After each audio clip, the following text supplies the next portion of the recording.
Good morning বন্ধুরা, কেমন আছো তোমরা সবাই? আশা করি সবাই অনেক ভালো আছো, আমিও ভালো আছি। এতগুলো ডিম দেখে ভাবছো তো কি হবে, দুটো দুটো করে খাবো। যাই হোক, আজকে এনার্জি একদম ক্ষয় করছি না সকাল থেকে। আজকে প্রচুর কাজের চাপ আছে, তোমরা ভিডিও লেন দেখে বুঝতে পারছো। মাত্র 12 মিনিট 44 সেকেন্ডের ভিডিও দিচ্ছি তোমাদেরকে, তার কারণ হচ্ছে কাজের চাপ, মানে ব্যবসার কাজের একটু চাপ আছে আজকে। তার জন্য সকাল থেকে কথা বলে আর কি মানে এনার্জিটা ক্ষয় করিনি। একদম চুপচাপ রান্নাঘরে এসে চুপচাপ ডিমের ঝোল ভাত করে বেরিয়ে গেছি, আর কিচ্ছু রান্নাবান্না করিও নি।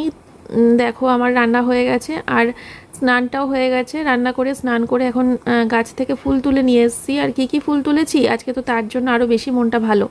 দেখো কি কত ফুল ফুটেছে আজকে। তোমাদেরকে আগের দিন কুড়ি দেখিয়েছিলাম, জবা গাছে কুড়ি। তো আজকে কিন্তু জবা ফুল দেখো ফুটেছে, তার সাথে হলুদ ফুলও অনেকগুলো ফুটেছে, একটা লক্ষ্মী জবা ফুটেছে। খুব খুব মজা হচ্ছে জানো তো। তার সাথে আরও কিছু ফুল দেখো, এই যে নীলকণ্ঠ ফুলও আছে, নয়নতারা আছে। তো এই ফুলগুলো তুলে নিয়ে আসলাম। এবার হচ্ছে এখন পুজোটা দেব, দিয়ে খাওয়া দাওয়া করে সোজা ব্যবসার কাজে ঢুকে যাব। তারপরে কখন উঠবো আমি জানি না। দেখো আকাশটা আজকে খুব সুন্দর পরিষ্কার, রোদ্দুর ছিল সারাদিন, বৃষ্টি হয়নি।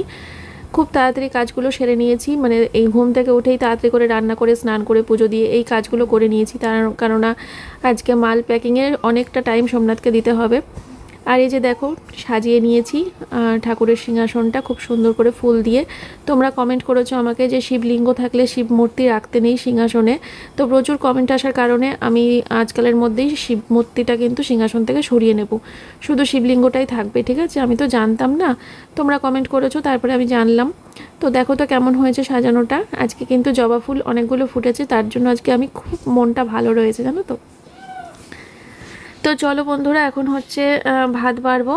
আর খাবার দাবারগুলো ঘরে নিয়ে আসলাম, ঘরে নিয়ে এসে এখন ভাত বাড়তে বসছি, ঠিক আছে? আর ওই হাত দিয়ে দিয়ে কী সরাচ্ছি বলো তো, আর কি বলবো, জনের লোম ছিল ওই জায়গাটা করে। ঘর ঝাড় দেওয়া হয়েছে, তারপরে ফিনাইল দিয়ে ঘর মোছাও হয়েছে, কিন্তু তারপরেও থেকে যায়, কোথাও না কোথাও থেকে যায়। এই হচ্ছে সমস্যা।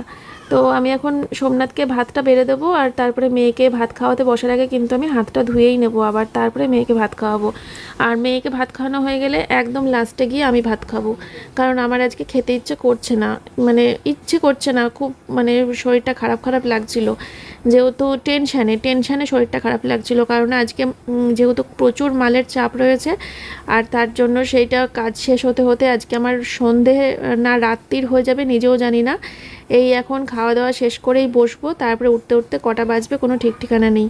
তো যাই হোক, আজকে তার জন্য দোকানে যাওয়াও হলো না। তবে যত রাতই হোক আমাকে আবার আজকে বেরোতেও হবে একটু।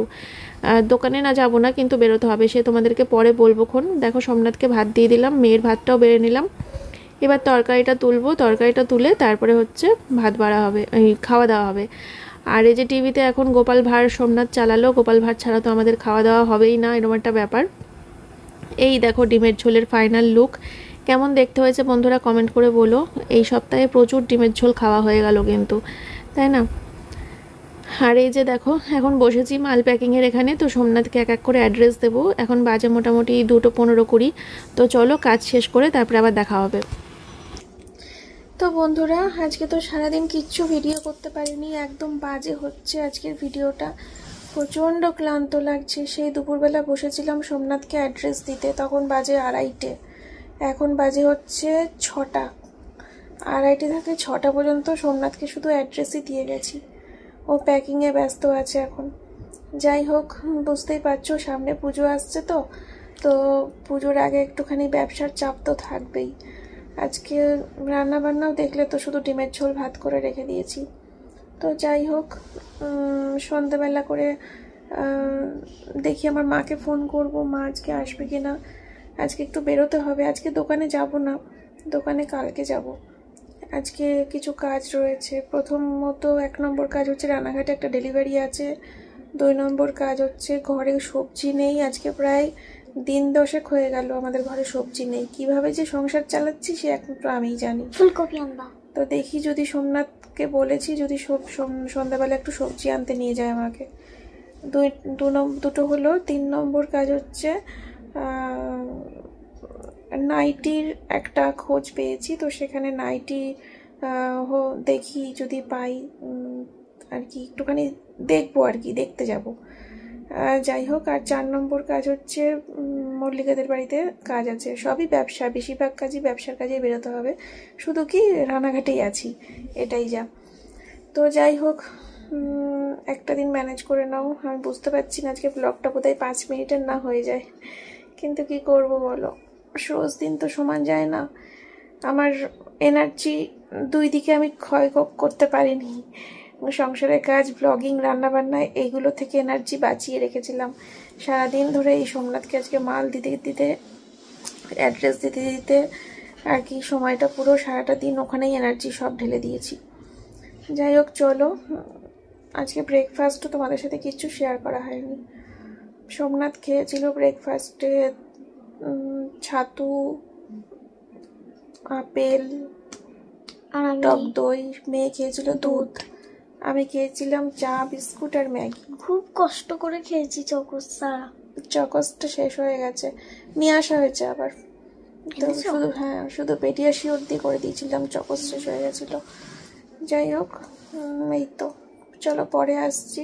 এখন একটু শুয়েছি, মাজা পিঠ না ব্যথায় ছিঁড়ে যাচ্ছিল, শুয়ে কি আরাম লাগছে গো।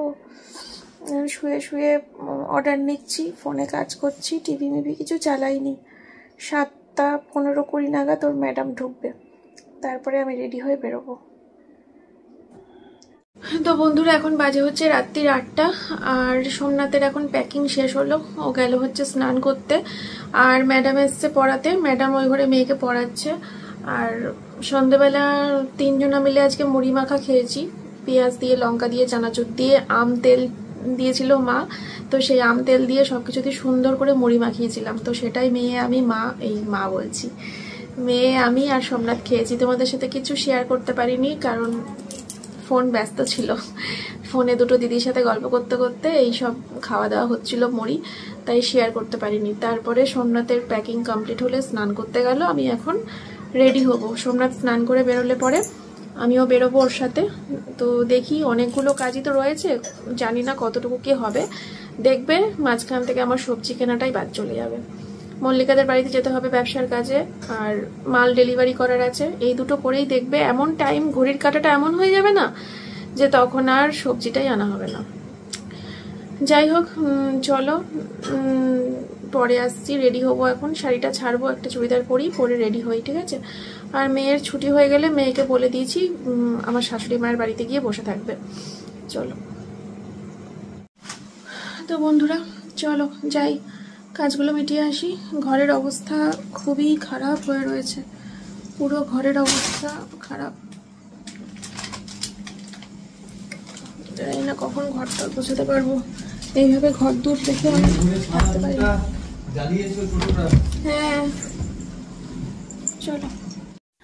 তোমরা আমাকে প্রচুর কমেন্ট করেছিলে, দিদিভাই তোমার আগের সিংহাসনটা কোথায় গেল, আগের সিংহাসনটা কোথায় গেল। তো এই হচ্ছে আমার আগের সিংহাসনটা, দেখো মন্দিরে রয়েছে, কত সুন্দর ঠাকুর সাজিয়ে রেখেছে আমার শাশুড়ি মা, বেশ ভালো লাগছে কিন্তু দেখতে।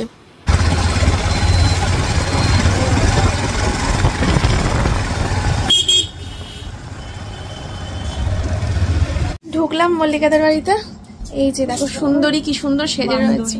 কই সাজলাম, কিচ্ছু করি নাই, দেখো পুরো ভালো লাগছে। দেখো ওকে আগের দিনকে তুমি কি একটা পরেছিলে না কাপ্তান, ওইটা বানাইছি, কমেন্ট এসেছে যে মল্লিকা কাপ্তানটা বেশ ভালো লাগছে, কতদিন পরে লাইলাম, এটা আমি বানাইছি, ওই যারা করে বানাই। চলো তাড়াতাড়ি করে মালগুলো নিয়ে আমাকে এক্ষুনি বেরোতে হবে। ওই যে কি রানাঘাটে কি বিনপাড়া নাকি বিনপাড়া, ওই অ্যাড্রেস খুঁজে খুঁজে এখন দেখতে হবে কোথায়। কালকেই পরবে এই শাড়িটা, ঠিক আছে? এই দেখো এই শাড়িটা অর্ডার এসেছে, কালকে জন্মাষ্টমী। খাবার রাখছি, হ্যাঁ আমি এখন খেতে বসছি। তৈরি করতেই তো না করা রইছে, দাদা ডাকো। শোনা মাম্মা, হাই করে দাও সবাইকে। দেখো কি কাণ্ড, আমার হাতে নেই সময়, ঘড়ির কাঁটা দৌড়াচ্ছে। একদম না, একদম না, একদম না। আরে ডেলিভারি না দেওয়ার হলে না আমি বসে যেতাম আধা ঘন্টা, বুঝেছো? আমার ডেলিভারি দেওয়ার রয়েছে।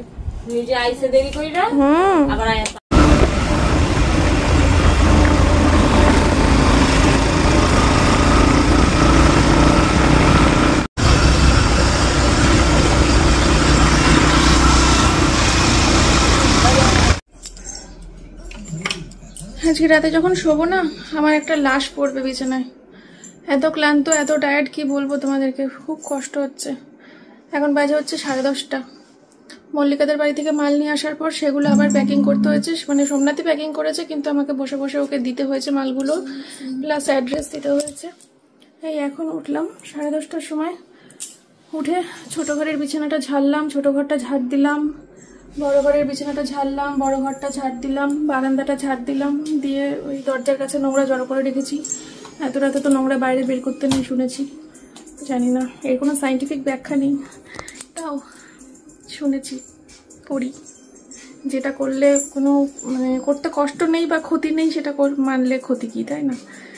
যাই হোক, প্রচণ্ড প্রচণ্ড কষ্ট হচ্ছে বন্ধুরা। এখন মনে হচ্ছে কতক্ষণে ভাত খাওয়ার কোনো ইচ্ছেই লাগছে না, একটু ইচ্ছে করছে না ভাত খাই, পেট পুরো ঢাই হয়ে রয়েছে। মুড়ি এতটা খেয়েছি সন্ধেবেলা, এতটা খেয়েছি, তার উপরে আবার মল্লিকাদের বাড়িতে গেছিলাম। যাই হোক, তো চোখে মুখে ফেস ওয়াশ দিয়ে ধুয়ে সোমনাথকে খেতে দেবো, মেয়েকে দেবো, আমি হয়তো নাও খেতে পারি। কেন, তুই কি খেয়েছিস? কে দিয়েছিল? ঠাম। চলো পরে আসবো, ভালো লাগছে না, দেখো চোখ মুখ কি অবস্থা। বন্ধুরা খাওয়া দাওয়া হয়ে গেছে, এখন বাজে হচ্ছে 11:20, বিছানাও করে নিয়েছি খাওয়া দাওয়ার পর। এখন এই 5 মিনিটের মধ্যে চলে যাব শুতে।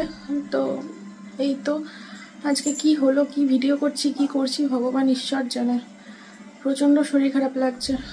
যাই হোক, এঁঠোর কাটা সব মুছে ফুছে নিয়ে বিছানা টিছানা করে একদম ফ্রেশ হয়ে আসলাম তোমাদেরকে টাটা বাই বাই বলতে। দেখলে আজকে সবজিটা কেনা হলো না, বললাম না সব হবে, ওই কাজটাই বাদ চলে যাবে, ওটাই হলো। কালকে আমি মাছ মাংস ডিম কিচ্ছু রান্না করব না। দেখো এই পুরো সপ্তাহটা ধরে, এই পুরো সপ্তাহটা কোথায় 7-8 দিনের বেশি হয়ে গেছে, মাছের ঝোল ডিমের ঝোল মাংস, মাছের ঝোল ডিমের ঝোল মাংস, আর খেতে পাচ্ছি না, প্রচণ্ড গা পাক দিচ্ছে। আমার হচ্ছে কি একটুখানি সবজি পাতে পড়লে, কালকে দেখি, কালকে আমি ব্যবস্থা করবই, সকালবেলা উঠে আমি ব্যবস্থা করবো যেভাবে হোক, অর্ডার দিয়ে হোক, নাহলে বাড়ির সামনে যদি নাও আসে না, ছাদে পুঁই শাক হয়েছে না, ছাদের পুঁই শাকগুলোকে সব কালকে কেটে কেটে নিয়ে আসবো, দিয়ে পুঁই শাক দিয়ে কালকে তরকারি করব বা ডাল করব। থাকা যাচ্ছে না, আর অস্বস্তি করছে পেটের মধ্যে। মাছ মাংস ডিমটা 2 দিন অফ না রাখলে না, এবার সত্যি বমি করে দেবো খেতে বসে। যাই হোক, চলো আজকের মতো ভিডিওটা এ পর্যন্তই। সবাই ভালো থেকো, সুস্থ থেকো, দেখা হচ্ছে তোমাদের সাথে আবার পরের ভিডিওতে। আজকের মতো এ পর্যন্তই, টাটা।